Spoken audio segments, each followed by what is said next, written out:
All right, gang. I want to give you a little review today of the OXO Good Grip 3-in-1 Avocado Slicer. Now, true story, the reason we bought this a couple years ago is because my wife was making guacamole for us and slipped with a knife. So after that, we scoured the internet looking for something a little bit safer and came across this. And we now use this all the time and absolutely love it. If you've never used this before, it's a real simple concept. This is all plastic, but it's sharp enough to cut an avocado.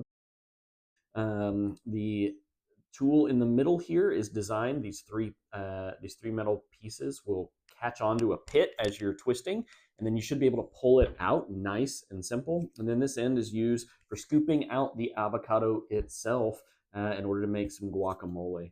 Overall, this is a pretty good designed product. The one downside is you do want your avocados to be on the ripe side in order to use this. If they're not ripe, it's a little harder to get the pit out and that sort of thing.